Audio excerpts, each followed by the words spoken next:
It is so good to be back in Nebraska again. And I want to give the best congratulations to the Cornhusker for their 20 years. I am just really thrilled. I didn't realize we all started about the same time. And I'd especially like to thank Dick and Peggy. They have brought this thing together. They've kept it going. And not only that, they have encouraged speakers from all over the country and brought them here and given them an opportunity to share. And they have given me the opportunity over the years to do things that I never thought I could do and to stretch myself and to grow and to learn about the program in a way I've never learned before. And I'm very, very grateful for them being here. Y'all are very blessed to have them here.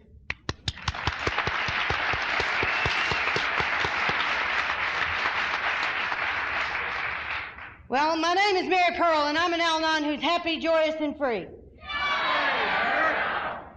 Oh, it is exciting here today. I hope that it'll be as exciting when we're through. When Dick called me and he said, "We want you to come back," and I said, "Yes, yes, yes." And he said, "Well, you didn't even let me give you the dates." I said, "It doesn't matter. It doesn't matter." I said, "I have always loved coming to Nebraska. Y'all are enthusiastic in the fellowship here, and I love the enthusiasm in the program. And I love people who love working the steps, and I love people who are willing to try different things and what have you." And so he said, "Well, what would you like to do? Something dicey?" And I said, "I'm too old for sex, Dick."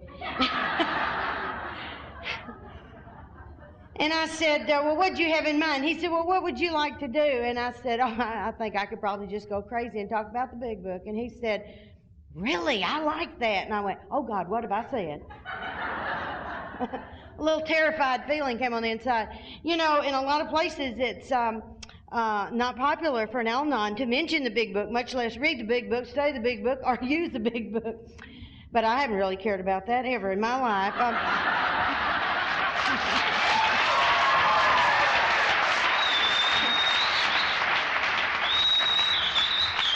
You know, I'm an Arkansas rebel. What can I say? You know, just don't, when you tell me I can't do something, I have an insatiable need to do it. I don't know why. I guess that's just one of those defects.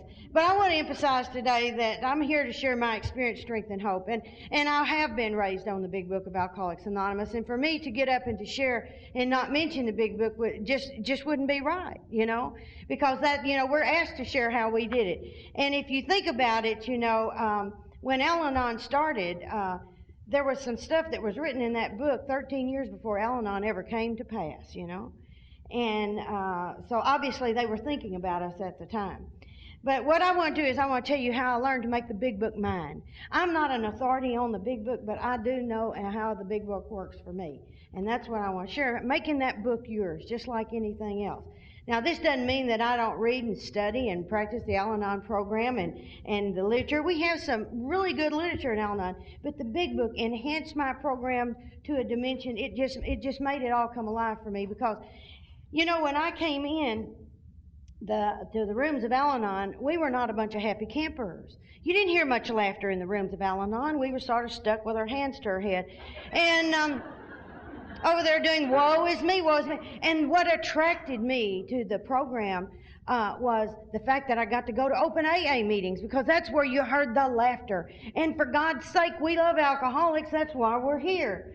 Now, in our own Al-Anon preamble, it says that we learn to give love and encouragement and understanding to the alcoholic. And how better do you understand the alcoholic than to study the book that is written about alcoholism? And we are taught in Al-Anon, alcoholism is a family disease. If so, then I need to know everything there is to know about alcoholism because that's my disease too. Now, I know J.D. got cancer. And I read everything I could on cancer. I wanted to know everything. How do we fight this disease? How do we get past this point, you know? And it's the same thing with me and alcoholism. Like I say, I love the part in the book where it says, when I found God, I found myself. And that's true. You know, I didn't have a clue about those things. And that's some of the things I want to share with you is how I use that. I got my first big book, which I still have here, and I got it 20 years ago. And J.D. gave it to me. He gave it to me for my birthday in 1977, and he said, "Here, I'm tired of not being able to find mine when I want it." You know, I just couldn't understand in the beginning why we need to everybody have their own book on stuff. You know, if you had one book in the house, why would you have to have?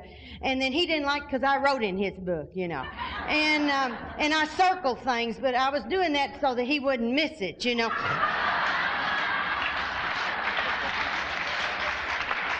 I've often heard if you want to hide something from an alcoholic, put it in his big book.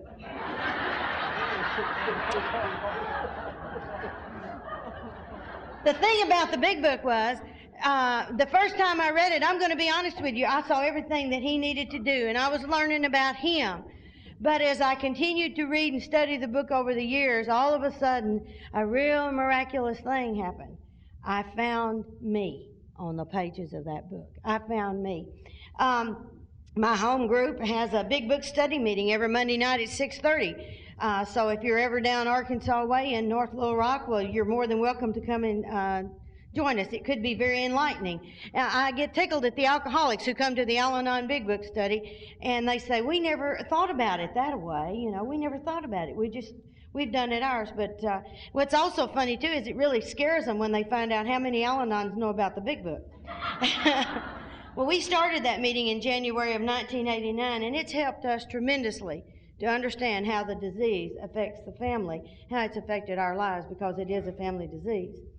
Now, in our Al-Anon ODAT book on July 21st, it says there are no rules and regulations, no management, control. Nobody says you must do this or you may not do that. It's a government by principles, and what binds us together is a common problem solved by understanding and mutual service. And I feel that our problem is alcoholism here. And so that right there tells me it's okay to get my help where I can get it. Most people I find who are against Al-Anon's reading and studying the Big Book are those who have never done that. They don't have a clue what's in there. You know, it's like, I'm scared, but don't go in there. You know, well, we always fear that we know nothing about. You know, it's just like change. When you say change, so you don't know what's going to happen when you do that, and so you get afraid, and I think that's it. But I love the book when it says, it talks about there's a principle which a bar against all information, which is proof against all arguments, which cannot fail to keep a man in everlasting ignorance, which is contempt prior to investigation, you know. And I think that happens to a lot of people. They're afraid to look in something. They're afraid what they might find. But the Big Book to me is like sort of going to Life 101, you know. I miss that somewhere. I don't know about y'all, but, you know, when I was going to school, they didn't tell you how to live. You learned how to read, write, and do some arithmetic, but they did not tell me how to do relationships. They didn't tell me how to live in this world. They didn't say how to live life on life's terms, and I didn't have a clue. Now, a lot of my friends in AA will tell you that I'm just a six-pack short of being an alcoholic myself. Well, I'm here as living proof that I am not an alcoholic because I take the alcoholic test every 3 years. I take a drink and then put it down and see if I have a problem with it. Now, to explain to you, we were having a business meeting in our group here just back in May. We were having our quarterly business meeting, and while they were having their meeting, I told them I'm going to be on a jet going to Hawaii, and while y'all are sitting here fighting out the World War III, I'm going to be sipping a chi-chi on my lanai. Nah. 2 weeks after I was in Hawaii, it occurred to me I had forgotten to get my drink. Now, if that doesn't prove I'm not an alcoholic, I don't know what is.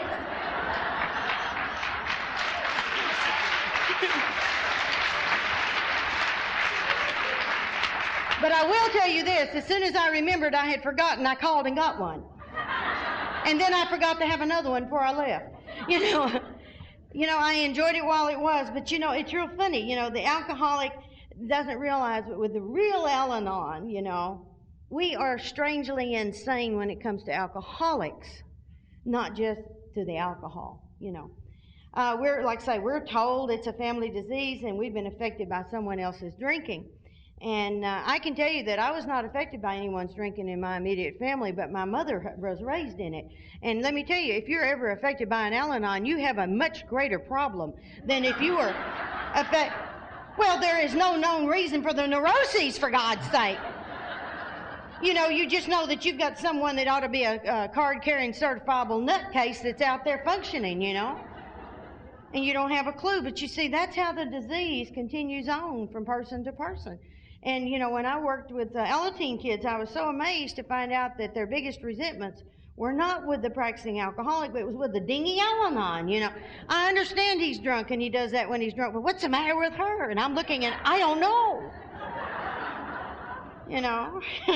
And I'd say, I never had kids, so see, I am not responsible for one adult child. I'm here to tell you.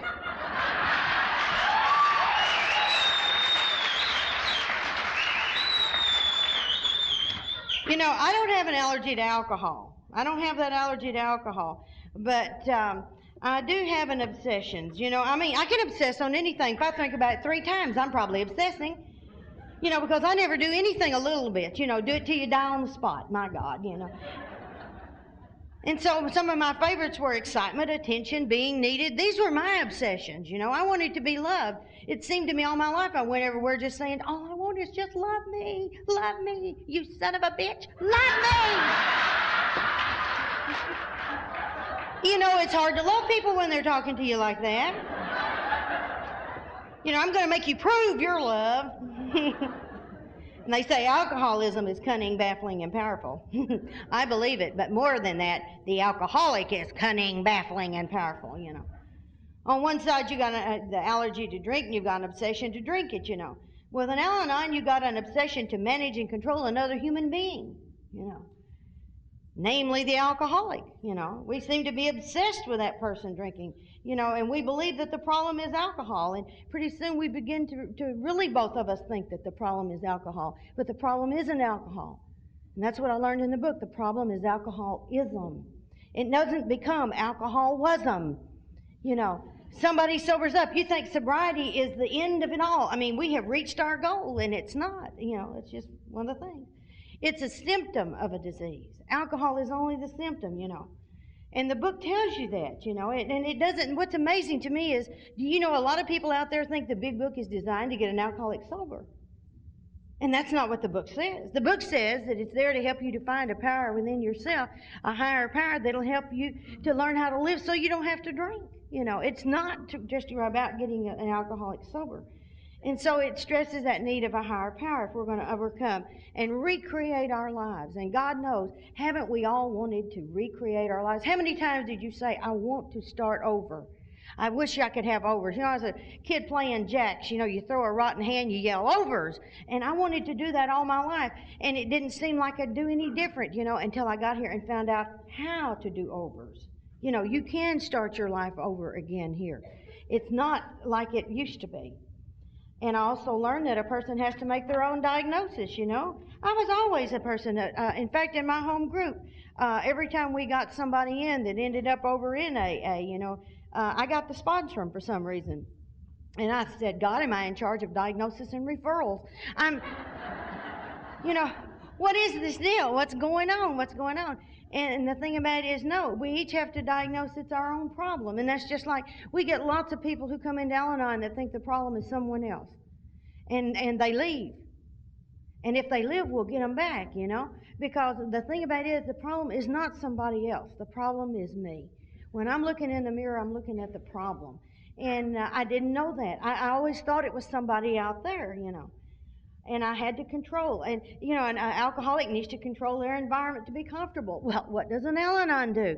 If we don't try to control another person to control our environment, you know. And that's the fearful nature of the disease, you know, that self-centered fear.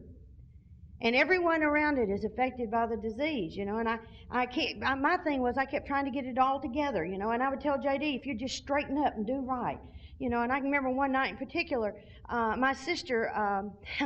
God love my sister. She bought JD a wine-making kit for Christmas one year. I was not amused. And it's like, but you see, I can't tell her she can't buy a wine-making kit because I'm trying to hide from the family the fact that he's drinking. So therefore, I have to go, oh, look, JD, you have a wine-making kit. And he's going, yeah. Well, I read the instructions, and I knew he didn't have a prayer because it talked about an aging process of a year. Even the people who make it know there's a year time limit. See, they know. And so one night we were going to this friend of mine. She was pregnant and having a little shower. And so all the guys were going to stay at her house, and all the girls were going over to the girls' house where we were having the party. And we lived in Jacksonville, and this was in a southwest Little Rock home, so it was quite a distance away.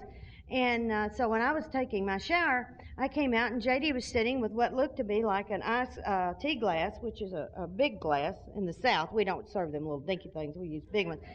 And I said, "What you drinking?" Because that was always very curious about that. And he said, "Grape Kool-Aid." And I said, "Oh, okay." And so when we got ready to go, he said, "Why don't you drive? I'm tired." And I said, "Okay." That should have been another signal to me, but I was focusing on this shower. And so as we're driving along, all of a sudden, he just went down in the floorboard. I mean, he just sort of poured out of the seat and went down in the floorboard. And I'm looking at him, and I said, "You're drunk." And he said, "Really?" And I said, "Well, now you straighten up." And so he's just stiff, he's unstraight. I said, "You get it together. I don't have time to take you back home. You've got to get it together." And so J.D. said, "All right." Now, if I'd had any sense at all, I would have gone back home, But no, you see, I'm on a quest. So I go on, and when we get there, I told him, I said, "Now, when you get out of this truck, you do not wobble, you do not stagger. You are going to straighten up." And he said, "Okay." And he got out, and he did a double flip right into a cactus bed. So the guy spent the rest of the evening picking the cactus out of J.D. I came back from the shower, and they're saying, "Take this person." And I'm going, "What's the matter?" And they were trying to play poker, and half of his cards were facing the wrong direction. Now, he was with a bunch of would-be Al-Anons because they're all trying to fix him, And they're pretty disgusted with him. But that was the kind of way things were at our house, trying to get it together, trying to keep the illusion that everything's okay, And when I read that big book, like I say, that first time, God, I knew he was on the pages of that book, and I could identify where he needed stuff. But it was when I began to make an identification, when I began to identify with the problems, then there was hope for me. Because if I can identify with the problems, I'll identify with the solution. And it just took a while to be able to see that. I saw the progression of the disease in myself. From the time that I was a little girl, I could see that all along my entire life that I'd had patterns repeated over and over and over with different people, different places, but the same thing was happening, And all during this period of time, I knew this doesn't work. But somehow or another, I would go back and do that again and again and again. See, self-knowledge really doesn't help you much. And I kept thinking that it would. If you knew that wouldn't work, then why do you do it again? I don't know. It's called an obsession. And it's like the bottom line is I know it doesn't work, but in lieu of having a different way, I'll go back and do the known every darn time. It's like something has got to be put in there because my mind will say, this time it's going to be different. And it's not different till I'm different, until something happens. Now, I heard my first Al-Anon speaker was Ramona from Oklahoma. God, I love that woman. And when she would talk about her God, she'd say, "I would give you my God, but I would rob you of the joy of finding your own." And I'd say, that's okay, I don't mind. Rob me. It's like she had such a faith, and when she would take to the podium, there was a glow that happened with that woman, and I wanted what she had, And I'd say, give me your God, because, see, I'd been really closed-minded about God stuff all my life. Because, like I say, when I was 12 years old and my daddy died, I had been told that God loved me. And I could not believe that God loved me because if he did, why did Daddy die? And a 12-year-old child doesn't know how to communicate what she's thinking and what she's feeling to you. I needed help then, and I needed help all my life, but help wasn't there for me because I couldn't reach out and get help. Because I was told you can do anything you want to if you just set your mind to it. Well, now, that'll kill you. I'm here to tell you, that'll kill you. I quit going to church. My mother changed churches after my father died because of her fear of driving. The church that we went to was on the other side of Little Rock, and we lived in East North Little Rock. and she was afraid. And so we went from a very church that talked about a very loving God to Hard Shell Baptist Church. Now, I'm not knocking Baptists. I'm just sharing experience here. And they had all these little rules and stuff there, and I knew I was guilty. You know, I mean, they were telling you were guilty if you thought about stuff, and I was thinking, you know, you know. And so I you know, if you do think about it, you might as well have done it. And so, I mean, you're gone already. I mean, you're condemned. And so I figured, well, I was going to go to hell anyway, so what the heck, I was going to have some fun before I went. Because it seemed to me that the people who were having fun were doing things that were not along those lines. And then a couple of times during the active drinking, J.D. would get this, he'd say, let's start going back to church. It's like intuitively he knew something was wrong spiritually. And I didn't really want to go, but if it would help him to keep from drinking, then I would go. I'd do just about anything to keep him from drinking. You know, that's how we are. But I always felt out of place, and then something would happen that would push me away. We started going to church when we were dating, and sometimes J.D. would stay over at the house overnight and this kind of thing. Well, you know, when you live in a little southern town, there's a lot of gossip that goes on, and all of a sudden one day we got a delegation of the sweet little old ladies from the Baptist church telling us they didn't want us in their church anymore because we were living in sin. And I was the kind of person who was dangerous because I knew just enough about the Bible to be able to quote it back. And I said, I think all have sinned and come, you know. And I'm saying, if you don't have sinners in your church, you ain't going to have nobody on Sunday. And, you know, I didn't want to be one of them, but by God, it hurt to be rejected by them. I'm telling you, that hurt. And so I said, I'll never go back. And it's like every time something like that happened, I gave God credit for it instead of the people. In other words, God didn't want me there, and that's the reason he sent those nasty little old women from that Baptist church. And so then later, J.D. decided, he said, well, we'll change. We'll go to a Methodist church. And I said, I've never been in one of those. So we went, and I went that morning to the Sunday service, and I had on a beautiful black gabardine suit. It was a long pantsuit and a three-piece. It was very, very pretty. I wore it to work all the time, and I was stopped at the front door of the church and said, you can't come in here wearing pants. And they said, now, if you want to come Sunday night, you can come Sunday night. And I said, well, what's the difference between Sunday morning God and the Sunday night God that you can roll one in and you can take one out? I said, I don't understand what difference it makes. And they said, well, you can't come in here. So one more time, I felt pushed away from God. I felt pushed away from God by man's laws, is what it was. But those old ideas had to be defeated now before I was going to be able to make a surrender here. You know, you get such a block here between you and those kind of things that when people say God, automatically I thought of religion. I didn't think about a spiritual God. I didn't think about my Creator God. I thought about that God that was saying, I don't want you in my church. I don't want you here anymore. That was what I had. Now, like I say, surrender's hard for me. I don't know about y'all, but it doesn't make any difference what it is. Surrender's hard for me, you know. But you have to accept things and you have to surrender. And the process continues for me even today. I mean, I've had an ongoing thing now for 3 years. I've had this situation with a cat. Now, I got jumped on by my sister's cat. It was a Siamese, and I had to have 16 stitches taken when I was about 8 or 9 years old. So I'm not real thrilled about the little kitty cats. You know? It's like I don't trust them. They come up and sort of curve around your leg. I think he's getting ready to nail me, you know. It's like, get this thing off of me. And have you ever noticed when they get on you, they want to go, What is it with those crazy things? You know, I don't know. But I'm not one of those likes to run around with claw marks all in my body. Now, you may be a cat person, and that's fine, but I'm a dog person. And I think dogs should eat cats. I mean, that's just the way it is. Well, and like I say, and I have confirmation on this now. 3 years ago, I had this desire, and I made me a beautiful, beautiful front flower bed. And I mean, it's a long thing, and it's a free form, and I got these New Mexico river rock to outline it, and they're just gorgeous. I mean, it's beautiful. And I had these impatiens, and I don't know, you know, you shouldn't really plant something called impatiens anyway. But, you know, I'm out there and I'm watering them with my Miracle Grow. You know, I'm going to be one of those people they put on TV and say, where'd you get them 25-foot tall impatiens? Well, I use Miracle Grow. But anyway, they're about 4 foot tall out there, and people are stopping when they go by. They're amazed, you know, and it's just all this profusion of all different colors, and they're just absolutely fantastic. And I'm so proud. Oh, God, I'm so proud. I did that. I did that. And then all of a sudden I come home one day and there's a hole in the middle of my impatiens. And I mean, impatiens are little tender plants, and if something lays down on them, it breaks them off even with the ground. And I had a cat in my yard. Now, my dog kills squirrels, he kills birds, he kills possums, he kills raccoons. My dog kills anything. He's in the backyard. And this is happening in the front yard.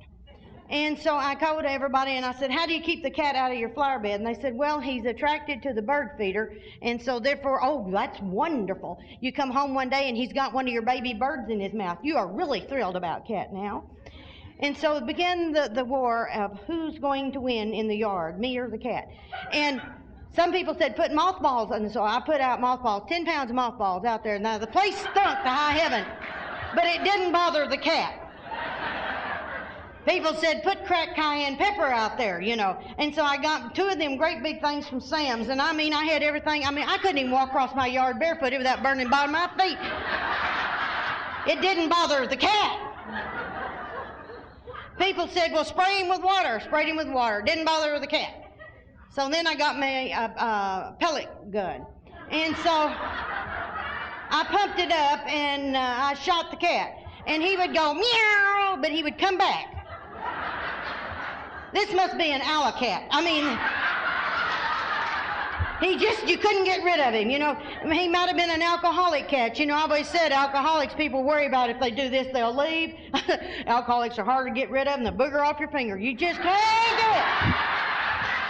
And that's the way this cat was. I just couldn't get rid of this damn cat. And so I pumped it up to about 6 times, and when I hit him, boy, I mean, he let out a scream, but he came back. So I pumped it up to 10, and I missed him and shot a hole in the neighbor's house. J.D. said, put the gun down. Put the gun down. So I put the gun down. And so this year, the new plan was, I heard another Al-Anon, she said, buy those cheap little plastic forks that are real picky, and then plant them in around the flowers when you first put the flowers in, and where the points are up, and then the cat can't walk on them. He likes to walk on the flowers, not the little pickies. It doesn't bother him at all. Now, this cat is huge. He's a great big long-haired calico-looking thing, and he's huge. And so we tried the animal traps. He just sprays them and goes on. He doesn't care, you know, and it was just like, I said, all right, I've got it. Smith & Wesson. I've got a 38. I'm just going to blow that cat to kingdom come. I'm tired of messing with him now. 3 years I've had with the cat. I don't want the cat. And he's eating my squirrels. He's eating my baby birds, you know, and I'm really sick and tired of this cat. And so I was writing to a friend of mine, and he said, oh, you don't want to do that. And I said, what do you mean I don't want to do that? He said, well, I killed a dog one time, and the first shot I didn't kill him, and he screamed, and he screamed, and he says, I can hear those screams till today, and thank you so much for sharing. So now I have the horror, if I kill the cat, I won't kill the cat, and then he'll just lay out there flip and scream, and I don't want that. I just don't want that. So I said, all right, I give up. I surrender. I'll accept the cat. By God, it's my cat. It's my yard cat. I love that son of a bitch. So I went out there and I said, welcome home, cat. And I said, I'm going to call you FC.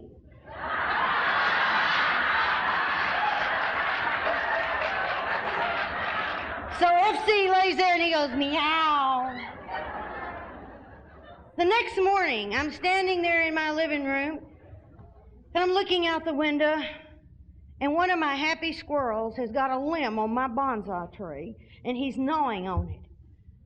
I couldn't believe it. My Japanese bonsai, he's gnawing on my tree. I went screaming out into my front yard, stomping my feet. Let go of my tree, let go of my tree. 5 squirrels just going crazy every which way. And I'm going, where the hell is my cat? Where's the cat that eats the squirrel? Where is the cat? He's not been back.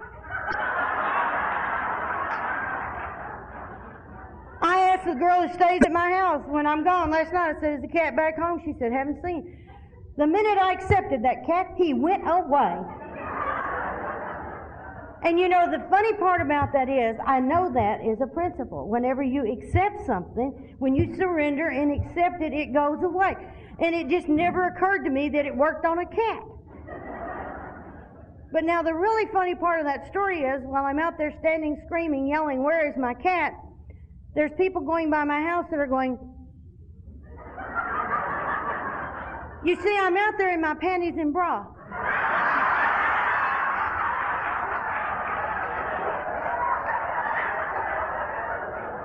"20 years in Al-Anon, and I'm standing in my front yard in my underwear. We've come full circle."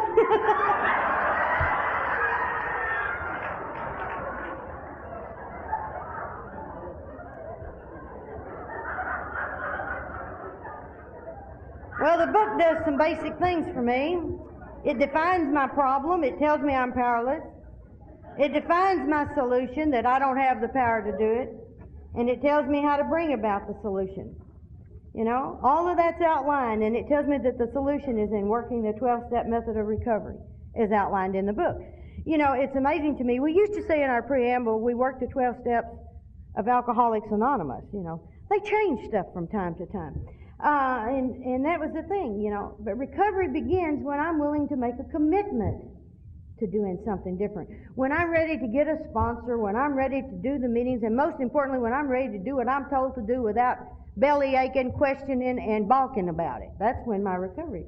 You know, and it also, I get a lot of recovery when I share my experience, strength, and hope with other people. That helps me too. But the program is not for people who need it. It's one more time for people who want it. And see, I found that I have this disease, and the disease is a condition which separates people, you know, and we become isolated. In Al-Anon, we talk about suffering the loneliness of loneliness. We feel like we're the only people in the world that feel the way we do. And, you know, when I would hear the alcoholics talk about how isolated they feel, I thought, God, I know what that feeling's like. I know what that feeling is, to have a hole in the middle of you with the wind blowing through. And so I began to see me on that book when I took the word drinking and substituted the word thinking. It's real simple. And then when it talks about the obsessive nature and other alcoholic traits, I thought, God, that's me. You know, I love people talk about the alcoholic personality. What is that?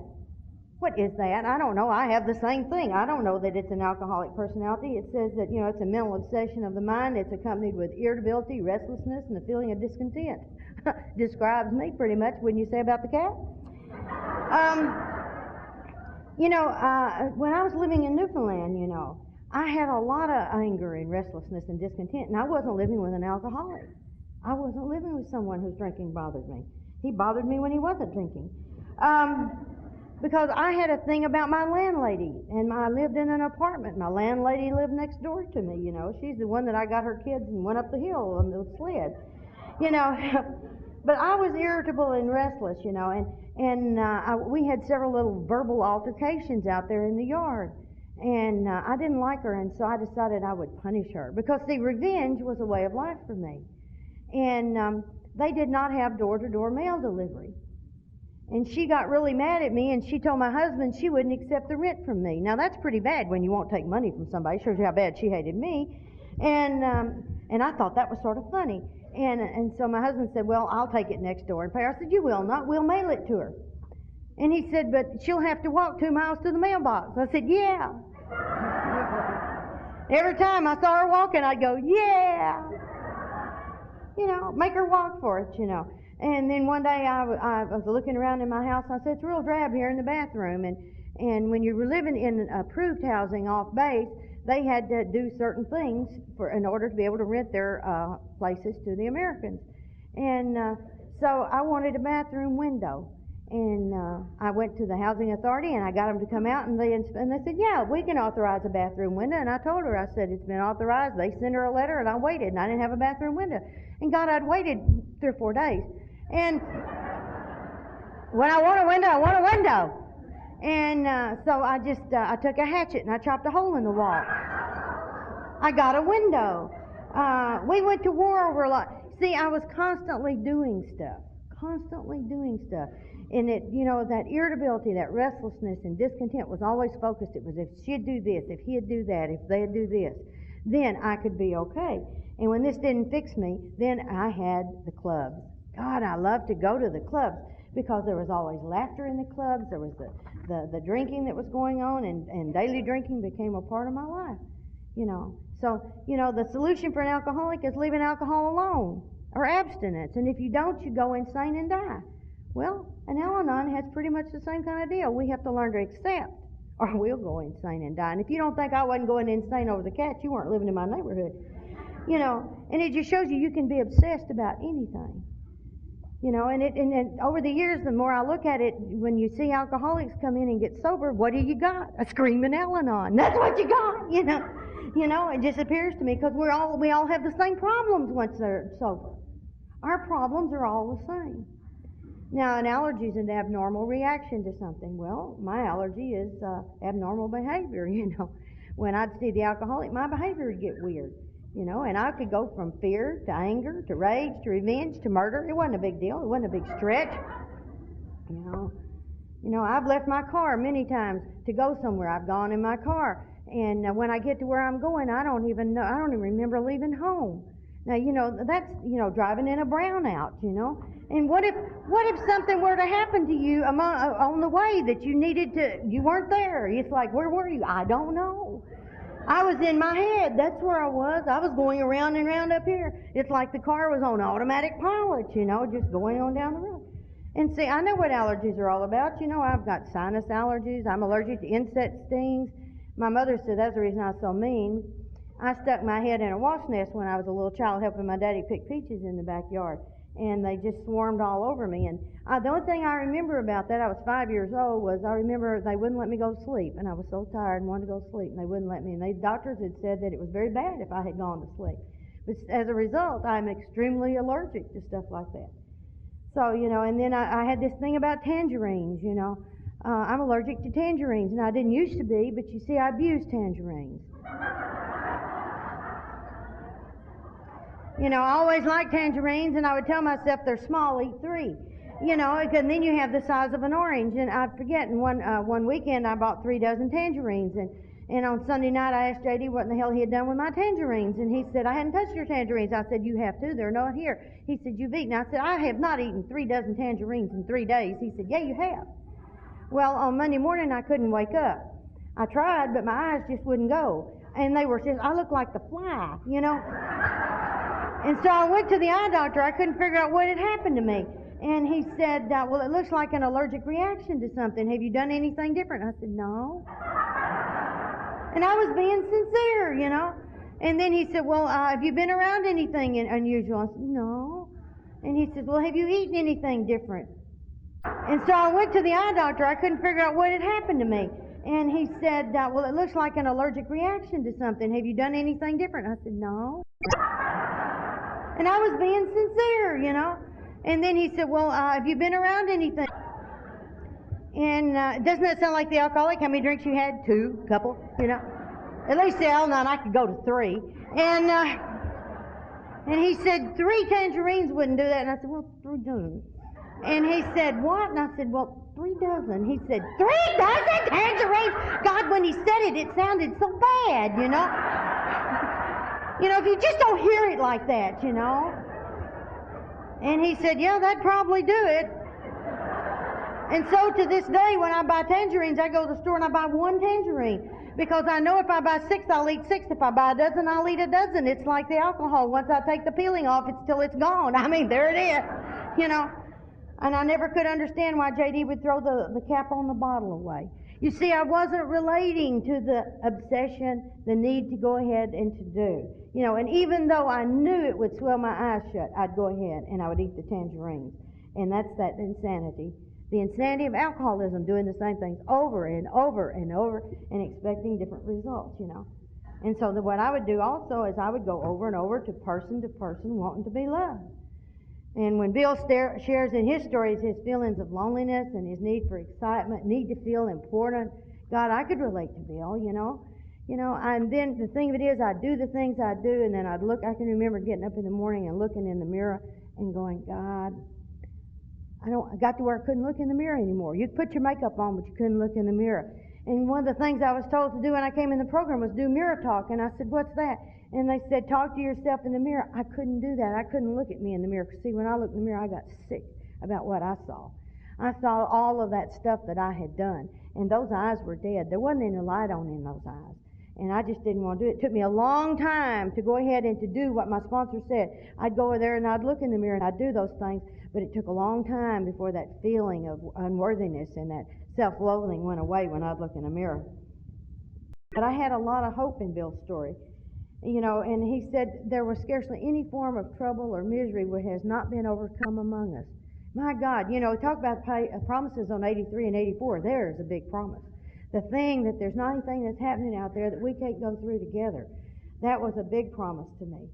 And, no matter what you're going to do, it's like Benoit and I were talking earlier, life happens. And sometimes, it's just like in 1995, I had a horrible year. And I was depressed pretty much that whole year. And people would say, well, no, you've got a program. Hell, yes, if I hadn't had a program, I would have blown my brains out, for God's sake. But the bottom line is you still got to go and you still got to feel the feelings, but you don't have to do it alone, and there's people there to walk with you through it. And sometimes the kindest thing you can do when somebody's doing that is just be there and just love them. Just love them, because they're going to have to do what they got to do. They're going to have to hurt and suffer with it as long as they have to hurt and suffer with it. And grief's like that. And it was like I lost 9 friends that year. And it's like, how do you just go from person to person? And my sister nearly died on me. And then the horror of that, So, it was bad, And the worst things that's ever happened to us have happened since sobriety, since we've been in the program. You just think they're bad before you get here. Because J.D.'s mom died right after we were here. And then I had the ordeal all those years with my mother and the horror of her death. And then my sister's heart disease. And her diabetes is still a problem because she still will not accept. She's in total denial about her diabetes. And we've had problems with finances. We're having problems now getting old and accepting the limitations, You can't do what you used to could do in the same amount of time. You just can't do it. You can't think like you used to think. You can't remember people's name. You see a face and you go, God, what is the name? And it's like used to you didn't have that problem. But now you begin to have that problem, and you have to accept and learn to roll with that. And I'm in here with other senile people, so it's okay. In a solution it talks about there are people who wouldn't normally mix, and God, isn't that the truth? I wouldn't be caught dead with some of y'all before. I remember one time I was in Palm Springs, and I was sitting there in my room, and there was these 2 people from Denmark that were sitting there, and there was a girl and a guy from Sweden, and then there was this girl, Mexican girl, and then there was this Chinese girl married to a black man, and we were all sitting there eating salsa and telling dirty jokes, and I thought, this is life. This is fun. These are the fun things, you just, it's a common problem, it's a common solution, And it tells you in the book that sobriety is only a beginning. It's not the goal, it's just the starting point. And his sobriety belongs to him. I don't have anything to do with it. And see, for a long time I thought that if I went to Al-Anon, I could help keep him sober. That Al-Anon was going to give me the formula that I could help keep him sober. And, you keep listening for it and you don't hear it, And I found that his sobriety belongs to him. I can't take credit for his sobriety. And guess what? I don't have to take credit for the drunk either, That's the thing. I'm not responsible, I can't cause it. I can't control it. I can't cure it. And alcoholics have 3 C's too. You know that? Condom, confuse them, and conquer. I learned that a long time ago. But the problem is in our mind. It's in our mind. And we don't know why we do the things we do. How many times have you told yourself, I'm not going to do that, only to find yourself doing it? And so there's something that's missing the gap up here, And the book talks about stinking thinking, And I'm familiar with that this time it's going to be different. Now, in 1985, I quit smoking. And I can't tell you the number of times the thought has crossed my mind, boy, wouldn't a cigarette taste good after this meal? Yes, it would. I know it would. But I know there's no way to take one cigarette, And that's where the program comes. Every time my mind says, this time it'll be different, it's like bells go off. And you go, I've heard that before. That's insanity. And now I'm aware when I'm having the insane thoughts, There it is. This time it's going to be different. It's not going to be any different, But I identified too with the jaywalker. I love that part in the book where it talks about the jaywalker. Good God. How many times I've done that one? I've done it with men, credit cards, relationships, finances. Jaywalking is just, that's just a really good illustration, but I've done it. It's like that story of going down the street and you fall in a hole. and you get all banged up, and you get out and you go the next day and you go down the same street and you fall in the hole and you get out and you think, well, God, there's a hole in this street. So the next day you're going, you're looking, you see the hole and you step around the hole. There comes a day when you have enough sense to go down a different street. It just takes a while. It just takes a while. But that's what that reminded me of, the story of the jaywalker. Now, in order to overcome that thinking, it says that you have to have a spiritual experience that will be sufficient to give you some sane thinking, and aware that God's doing for you what you couldn't do for yourself. And there's times I have no mental defense against thinking. My defense must come from a higher power. Because, I've learned, if anything, that the mind is a dangerous neighborhood. Don't go in alone. And at home we tell you, if your thinking's broken, try not to use it so much. That's the thing, that no mental defense against the crazy thoughts. Because there's hardly a day goes by that I don't identify a crazy thought. And God knows how many goes by that I just miss that they're crazy. But the exact directions for recovery are given in the book, not a theory. It says precisely and specifically. It has really powerful words. And it challenges you. And if you don't think you need the program, go out there and try some controlled drinking, or go out there and see what results you get, And I'm real grateful for the people in our group that have gone out.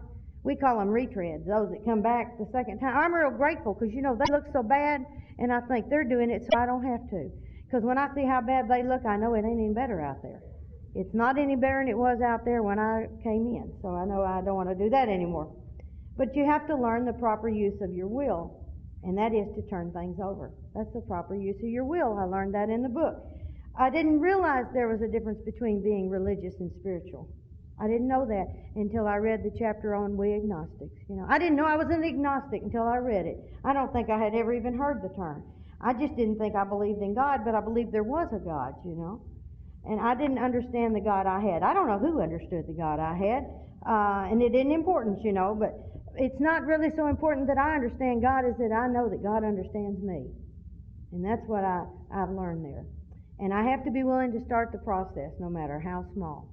No matter, you've got to start somewhere. You've got to have some little place. And the book assures me that the moment I begin to believe, or am even willing to believe, that I'm on my way. That's very encouraging to me, very encouraging. Do I believe, or am I willing to believe in a power greater than myself, was the question.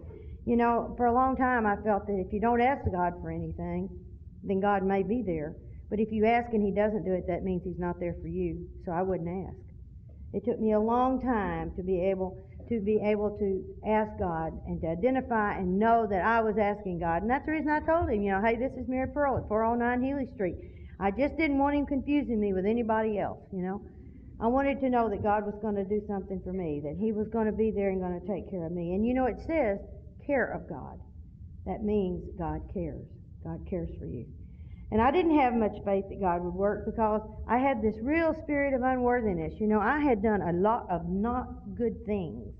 I had done a lot of bad things. In fact, I had pretty much broken every one of my own belief systems. I had gone systematically down through my belief system, what I believed in, and had just zip, zip, zip, crossed them all. I had done everything I said I wouldn't do, I haven't been to Australia yet, though, friends, for those of you who heard me before. But I didn't have faith that God would work in my life. But I've learned that faith is a strange thing. It's like having a muscle. And a muscle may be flabby and soft and what have you, but when you begin to use it just a little bit, it begins to tighten up and it begins to firm up. And then if you use it long enough and consistently enough, it becomes very strong. And that's the way that faith had worked for me.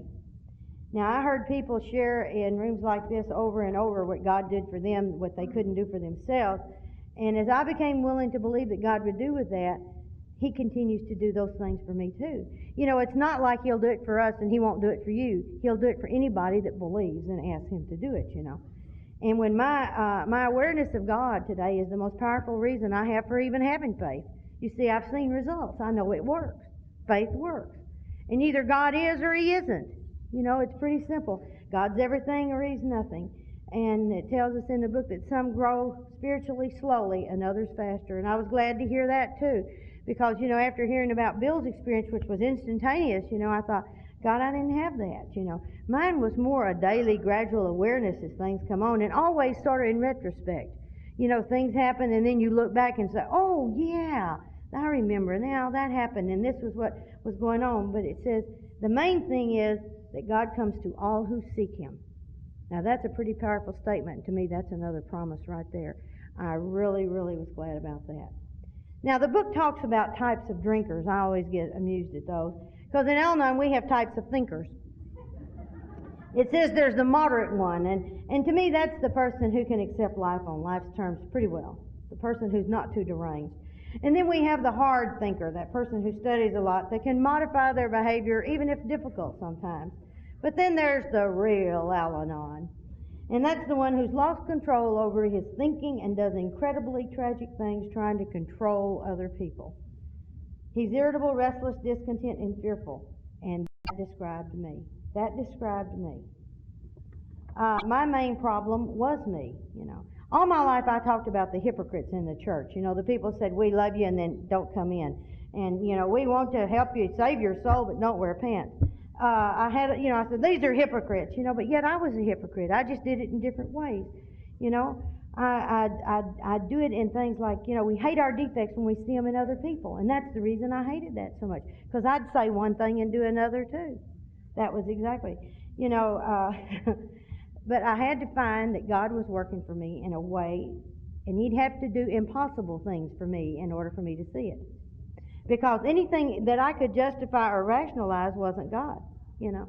And so I would be in there, and that was the reason when I got paid that check when there wasn't any money coming in, and J.D. having money in his pants pocket that time when we were wanting to go to a convention, just the $30 that we needed appeared in his pants pocket, you know, the $35.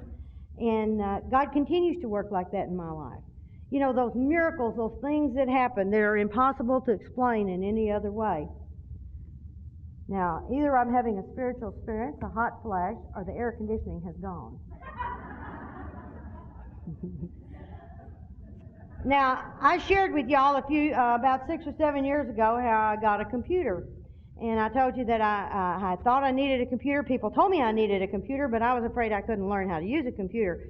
And so, but anyway, I took an action. I started a computer fund, and in about 4 months, I had $30. It's a start! Anyway, I went over to this girl that I was sponsoring. Her boyfriend was an attorney, and we went over to their house, and he gave me a computer that year for Christmas. He was an old one. He was putting a new one in his office, so he gave me his old computer. And I said, is it IBM compatible? See, I knew some of the words. And he said, it's an IBM. I said, oh. But see, that throws you, you know. Is an IBM compatible? You know. Well, I used that computer all these years, and finally, you know, the memory just went like mine. It just filled up.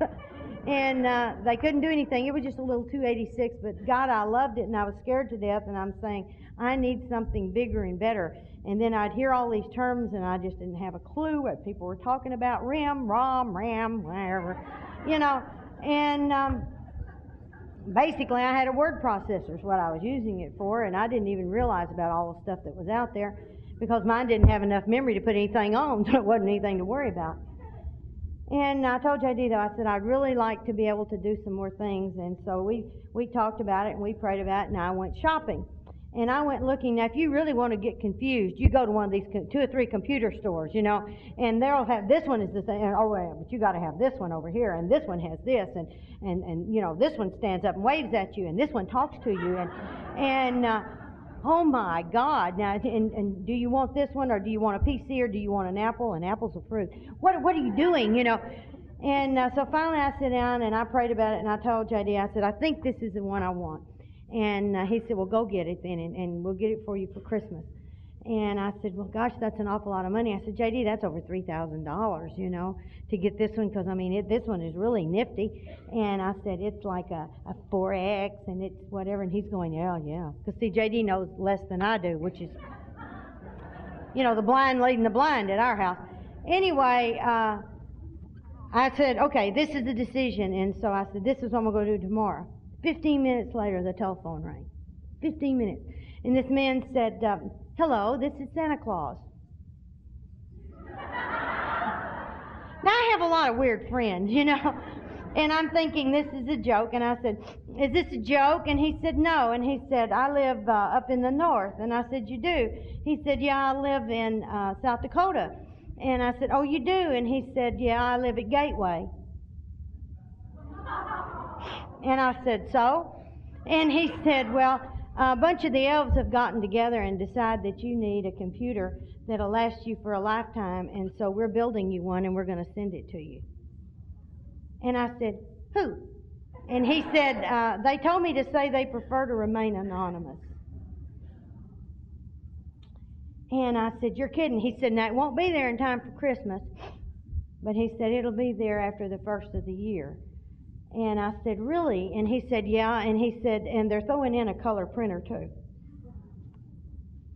Now, this was better than what I was going to buy, And when I got it, it was a 12X CD-ROM. And, it had all this fantastic amounts of memory and stuff that went with it. And I'm going, my God, how will I ever get it put together?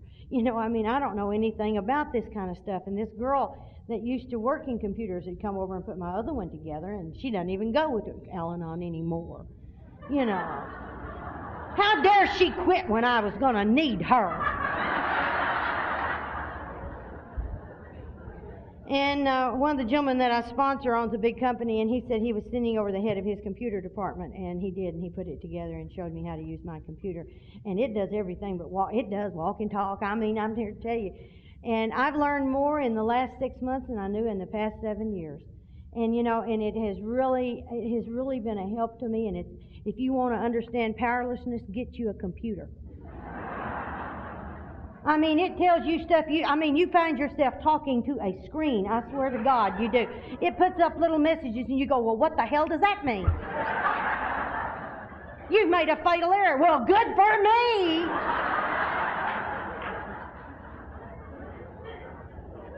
We're going to shut you down. Well, go right ahead. Well, now what do? It's locked. It's like I never had that problem with the other one. And I told the little guy, and he said, the other one didn't do anything. And he says, now that you got one that does everything, it screws up frequently. He says, that's the nature of them. He said, they're just made to drive you crazy. I said, well, I'm there. But that's another thing, though. See, that's God doing for me. Because you see, God knew something I didn't know. He knew that I was going to need a new washer and dryer and refrigerator in the next few weeks. And I wouldn't have been able to do that if I'd have went ahead and bought that computer. It would have been just too much. So you see, God goes ahead and He plans in love. At least my God does. But there's more than just things, I begin to trust. I could be calm in an emergency. I could be sane and courteous to people on the road. That was a big deal. I'm a crazy person on the road. And I could trust God with my finances. I could trust God with my loved ones. I could trust God with my own life. And that was a big change for me. And as I would listen to other people share about their higher power, it gave me hope and willingness to try to turn more over and more over and more over. And so today I believe that there is a God. And if there isn't, what have I lost? But if I don't believe and there is, I've lost everything. And I'm not that kind of gambler. Why take that kind of chance? And I learned that God lives inside of everybody. He's our inner resource. And we come with God already installed. He's not something that you have to add on, I thought for a while that sort of was the way God was, that there was a plug out